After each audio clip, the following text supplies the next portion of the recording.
O ministro Alexandre de Moraes, do STF, autorizou nesta sexta-feira o desbloqueio dos perfis do youtuber Bruno Ayub, o Monark, nas redes sociais. Moraes, no entanto, decidiu manter a exclusão do conteúdo considerado ilícito. As contas do influenciador digital foram suspensas em junho de 2023, no âmbito do inquérito que investiga os atos de 8 de janeiro. Monark foi acusado de espalhar notícias falsas e discursos de ódio, atentando contra o STF e o TSE, o Tribunal Superior Eleitoral. Moraes alegou que, no atual momento da investigação, não há necessidade da manutenção dos bloqueios determinados nas redes sociais. Vocês vejam que o Moraes ele nunca dá o braço a torcer. Ele nunca fala assim, eu errei de ter feito isso. Não, é como se a suspensão de todos os perfis, etc., tivesse sido necessária até aqui. Mas nesse momento da investigação, chegamos a um momento em que não há mais necessidade de manter essa suspensão, não há risco mais para a investigação ou qualquer outra coisa que fique subentendida aí por essa frase. Aliás, a Cruzoé, a revista semanal publicada pelo Antagonista, foi a primeira vítima da série de censuras do Alexandre de Moraes, e quando ele derrubou a própria censura, pressionado pelo Celso de Mello, que emitiu uma nota dura contra censura, era o decano da corte, era o mais velho da corte naquela época, o Moraes não deu o braço a torcer. Ele falou que não era censura, porque a censura é prévia. Ele mandou tirar a reportagem do ar, uma reportagem verdadeira, com informações verdadeiras, simplesmente porque tinha uma informação inconveniente para o coleguinha dele, que abriu de ofício, sem pedido da Procuradoria-Geral da República, um inquérito, e entregou para ele ser o relator, sem sorteio também. Então, nunca dá o braço a torcer. E a gente já vai ver por que ele está recuando nesse momento, mesmo nessas condições. O ministro do Supremo também estabeleceu uma multa de R$20 mil em caso de novas publicações, com promoção, replicação ou compartilhamento, com conteúdo que possa caracterizar grave e ilícita desinformação e discursos de ódio, seja lá o que isso for. Quer dizer, quem é que conceitua isso no Brasil? Tem lei para conceituar isso? Tem lei prevendo desinformação e discurso de ódio como crime que gera como punição a suspensão dos perfis em rede social? Não tem. E aí o Moraes escreve lá, não, pode... Como é que ele falou? Para evitar, né? Multa se ele fizer publicações que possam caracterizar grave e ilícita desinformação e discursos de ódio. Quer dizer, funciona como uma intimidação. O sujeito pensa 10 vezes antes de fazer uma crítica, porque senão ele pode incorrer naquilo que um ministro do STF, sem base legal, interpreta como tal. A gente separou aqui 8 prints da análise que o ex-procurador e deputado federal cassado Deltan Dallagnol fez sobre esse caso no X. É interessante, então a gente vai colocar aqui um por um na tela. Vamos lá. Análise jurídica da liberação das contas de Monark por Moraes depois de quase 2 anos. 1. Moraes mandou bloquear as redes de Monark com base em informações da AEED/TSE, que é aquele departamento de combate à desinformação, né, supostamente, alegadamente. A mesma, ou seja, aquele departamento, né, é o mesmo do escândalo da Vaza Toga. Vaza Toga foi o nome que eu dei para esse escândalo e que foi aqui a nossa marca na cobertura dele no portal O Antagonista. Aqui já há uma ilegalidade, pois a AEED não tem legitimidade legal para peticionar perante o STF. Moraes instrumentalizou a AEED para usá-la como uma espécie de PGR, Procuradoria-Geral da República, pessoal contra seus adversários. Mantém isso aí na tela, produção. Porque lembra do escândalo da Vaza Toga, em que o Moraes ele mudava de capa, eu até brinquei aqui com a caneca, mudando de lado a caneca, de ministro do TSE, na verdade presidente, que ele tinha sido, para ministro do STF.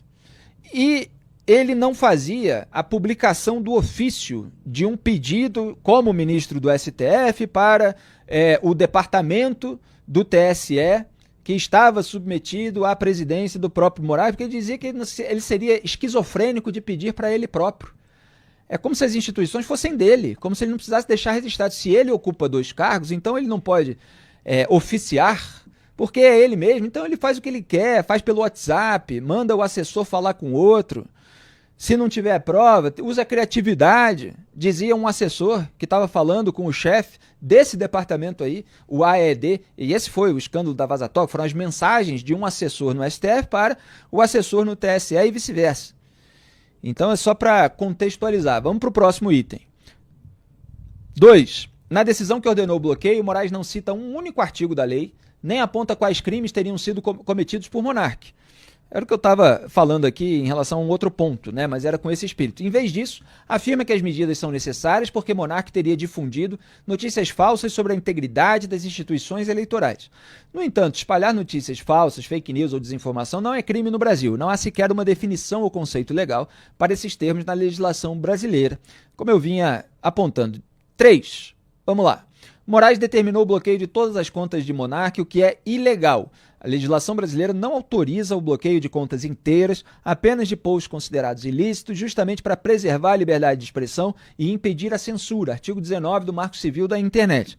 E eu registro aqui para quem ainda não entendeu. O Moraes tinha suspendido tudo. Aí agora, depois de muito tempo, e a gente já vai entender, né, a coincidência temporal, ele resolveu minimizar os efeitos da sua decisão, entregando os perfis novamente e tirando simplesmente aquele conteúdo específico que foi problematizado. Ora, se era para algo ser suspenso, no máximo, e claro que pelo devido processo legal, era uma postagem específica, não os perfis todos, né? Um perfil inteiro já é uma censura, que dirá perfis de várias redes sociais. Vamos voltar para o próximo item. 4. Ao derrubar todas as contas de Monark, um youtuber e influenciador, Moraes promoveu o assassinato da persona digital de Monark, que perdeu seu meio de vida e subsistência, sendo praticamente obliterado das redes por mais de um ano. Isso configura violação ao direito constitucional ao trabalho e a proibição de penhora dos instrumentos de trabalho. Então, quer dizer, as pessoas, olha, elas podem concordar ou discordar daquelas declarações do Monark, gostar ou não desgostar dele em razão de outra atuação, etc. A despeito disso tudo, quando se toma uma decisão gravosa, precisa se justificar legalmente. Então aqui se questiona o fato objetivo.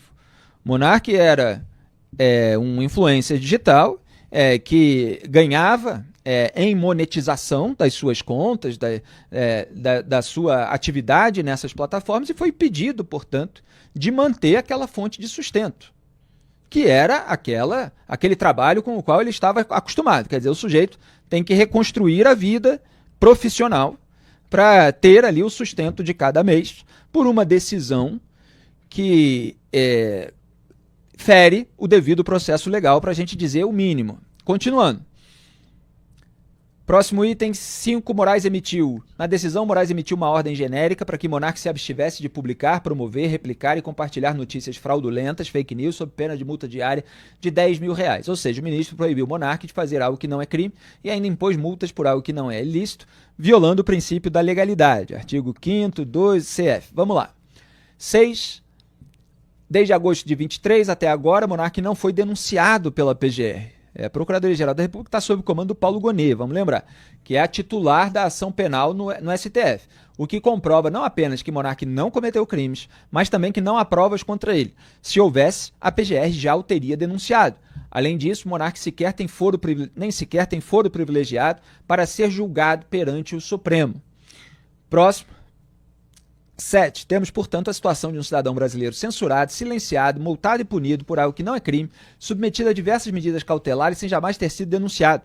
Isso evidencia uma perseguição política, além da ilegalidade das medidas impostas contra ele. O fato de a investigação ainda estar em curso sem denúncia por todo esse tempo já configura um constrangimento ilegal, pois uma investigação deve resultar em denúncia ou ser arquivada.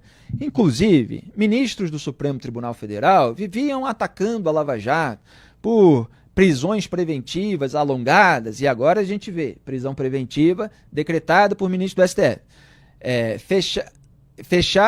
Sendo que na Lava Jato havia denúncia, e esse é o ponto que eu queria. E tem outras coisas, né, de incoerência, pelo menos do ponto de vista retórico, de atacar a Lava Jato por fechar a delação premiada com quem estava preso, que era uma minoria na Lava Jato, 20% dos casos na Lava Jato, 80% era de gente solta, e agora eles fecham com delatores presos, como o Mauro Cid, como o Rony Lessa, eles ministros do Supremo Tribunal Federal, quer dizer, por trás desses processos.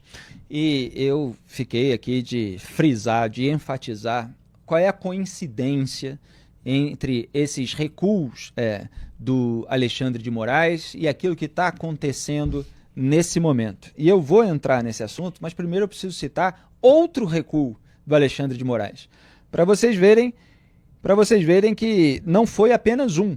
Ele realmente está decidido a dar algumas aliviadas nesse momento. Por que será? Mas calma, vamos aqui trazer todos esses elementos. Então o Moraes, ele liberou agora há pouco as redes sociais do primo do Carlos Bolsonaro, o Carluxo, o Léo Índio, que é o primo aí do filho do Jair Bolsonaro. Isso depois de ele desbloquear as redes do Monark.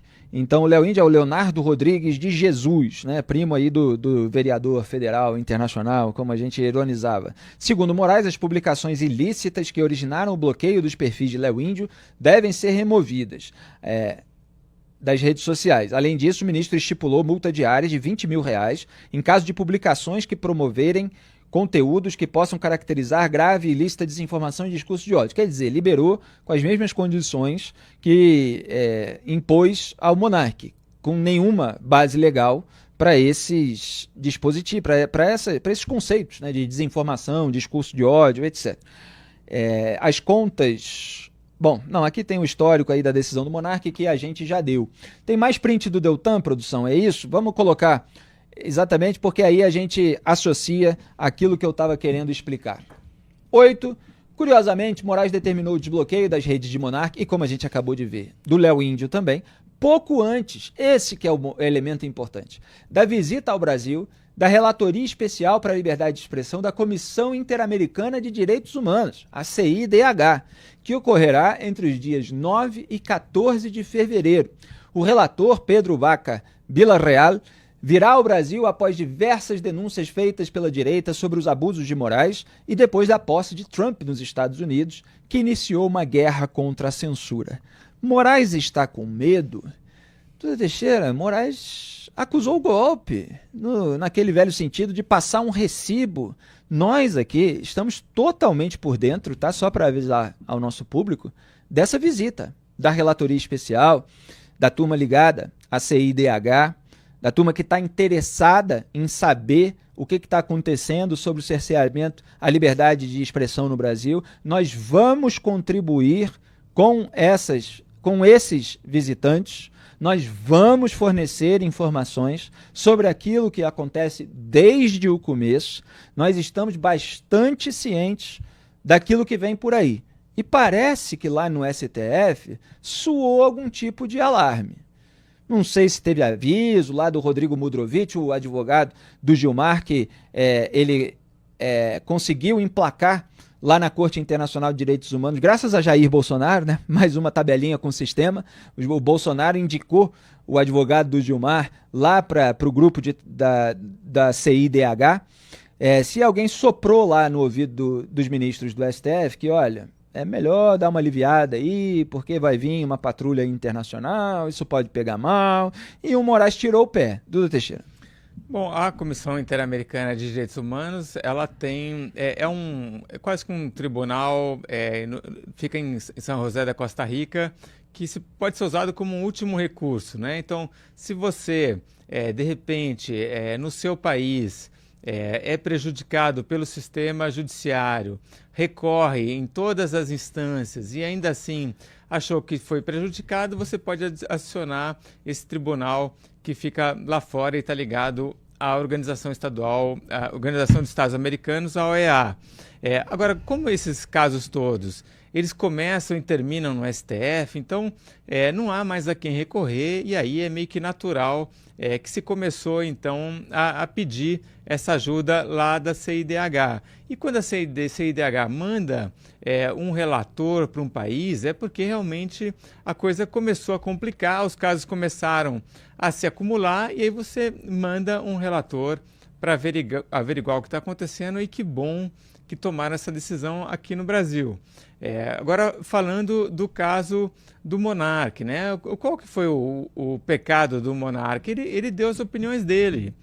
E a gente está num Brasil, numa democracia, em que as pessoas podem emitir opiniões, né? E olha... Mesmo que eventualmente sejam idiotas. Idiotas, de má qualidade, mas ninguém deve ficar julgando se a opinião dos outros é de boa ou má qualidade. É claro, a gente como jornalista sim, mas não cabe à justiça, né, fazer esse tipo de edição do debate público. De edição do debate público. Então, quando o Deltan fala que foi perseguição política, foi mesmo, porque o Monark não cometeu crime nenhum, né? Isso não aparece na ordem do Moraes para bloquear as contas do Monark, e não aparece agora, né? Em momento algum se diz qual crime ele cometeu. Essa história de citação ao ódio, de fake news, desinformação, isso não é crime no Brasil. O Deltan sabe do que está falando. É perseguição política e é censura, né? Quando você derruba o perfil de uma pessoa, você não permite que ela se expresse. E isso é censura prévia. E censura prévia está proibida na Constituição brasileira, né? Então, quando o Moraes toma essa atitude que bloqueia todas as contas do Monark, ele está fazendo censura prévia. O que o Marco Civil da internet permite que aconteça é você tirar alguns conteúdos específicos, né? Se você tem, de repente, algum crime ali, você tem um motivo para pegar e pedir a retirada de alguns conteúdos, mas nunca você tirar o perfil inteiro de uma pessoa.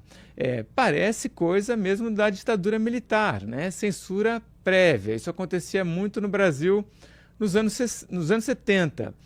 E também essa ideia de você o único recurso do cara é as redes sociais, né? O Monark era um influenciador, esse era o trabalho dele. E aí você pega e anula qualquer chance dele ter alguma renda.